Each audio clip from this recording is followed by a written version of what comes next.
如果你每天依然要在跨越东西部的通勤上耗费超过1个半小时，那你其实正在为这座城市长期的交通规划错配，支付高昂的时间税。就在前不久，新加坡的地铁家族刚刚迎来了一位新成员，跨岛线的首列列车5月31号正式运抵新加坡。路交局放出了实拍视频，车身是黑、银灰、浅绿3色拼接，车厢之间的通道宽度从现有的 1.4 米增加到 1.6 米，多了20公分，但上下车的体验会明显不一样。全车搭载智能状态监测系统，能提前排查故障。很多人可能只把它当成一则普通的基建新闻刷过去，但对于每天穿梭在祖屋区和商业节点之间的职场人来说，这标志着新加坡第8条地铁线正式进入交付倒计时。它不仅意味着你未来每天能省下半小时的通勤时间，更代表着新加坡在公共决策机制和全球供应链整合上完成了一次极其隐秘却高效的升级。今天我们就来聊聊这辆跨岛列车。要理解跨岛线的真正价值，我们必须先看清新加坡现有的交通痛点。长期以来，新加坡的地铁网络呈现出明显的放射状结构。无论你是住在东北部的榜鹅，还是东部的巴西利，如果想前往西部的玉郎工业区，往往需要先被汇聚到市中心，再向外发散。这种模式在人口达到500万之前确实高效，但随着居住区和非核心商业区的不断扩张，它直接导致了环线和东西线在早晚高峰的超负荷运转。挤在换乘站的人潮就是这种规划局限的具象体现。跨岛线全长约50公里，是新加坡最长的全地下地铁线。它的核心使命非常明确，就是作为一条横贯东西的大动脉，直接切断这种不必要的向心通勤。根据路交局的数据，跨岛线初期预计日载客量将超过60万人次。这意味着什么？意味着从樟宜到榜鹅，或者从红帽桥到金文泰，通勤者不再需要绕到市中心。这不仅是增加了一条线路，而是新加坡为了应对未来人口结构变化和职住分离现象进行的一次城市空间折叠。首列车的到港正是这张宏大蓝图落地的最明确信号。它告诉市场，图纸上的规划已经变成现实，沿线的祖屋估值和生活便利度即将迎来实质性的重估。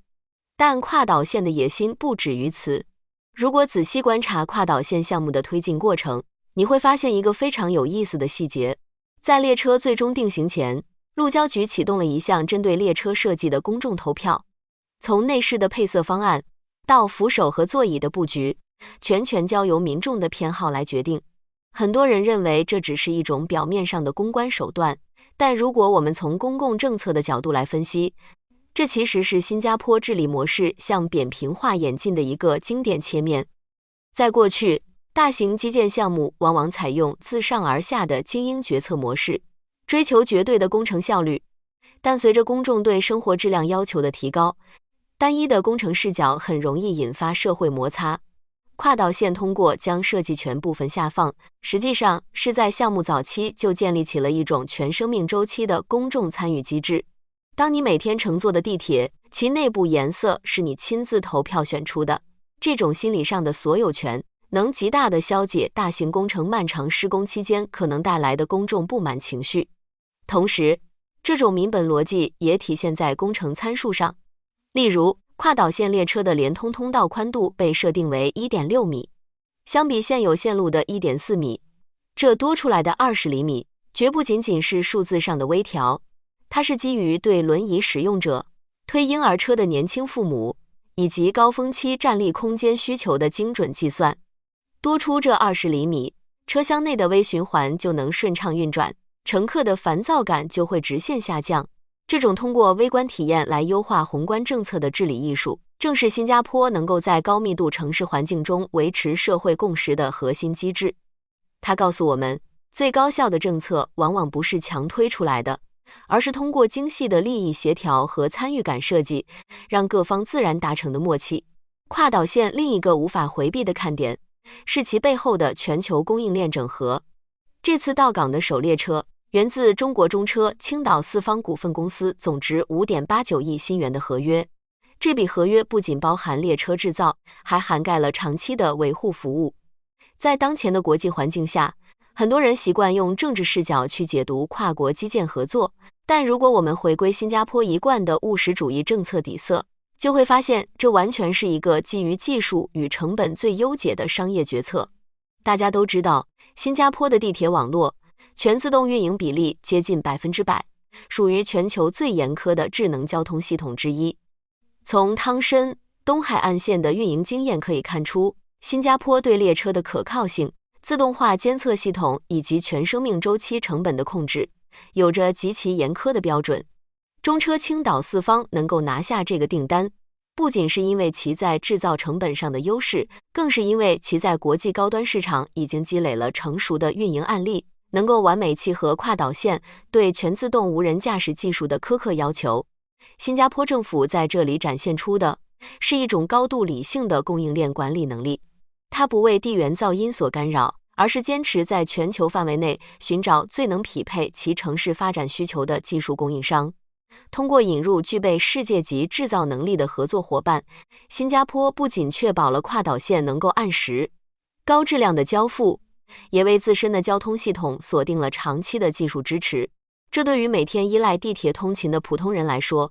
意味着更低的故障率和更稳定的通勤体验。这种摒弃意识形态，只为最终效能负责的决策逻辑，正是新加坡能够在激烈的全球竞争中保持城市运转效率的关键所在。看懂了这一层，你就会明白，跨岛线不仅仅是一条通勤工具，它也是新加坡维持城市竞争力的底牌。跨岛线首列车的到港只是一个开始。作为新加坡轨道交通的第8块拼图，它带来的不仅是每天省下的半小时通勤时间，更是对整个城市直柱版图的重新洗牌。从长远来看，它将极大地提升非中心区域的商业价值，让更多人在祖屋区附近就能找到高质量的工作机会，真正实现生活与工作的平衡。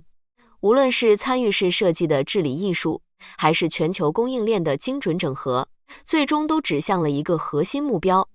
让这座城市里的每一个人都能以更从容的姿态面对每一天的生活。那么，跨岛线全线贯通后，你最期待它能为你连接哪2个区域？它又会如何影响你未来的购房或租房选择？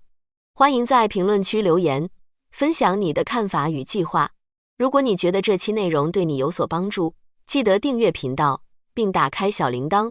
这样你就不会错过我们下一次的信息速递。我们下期视频再见。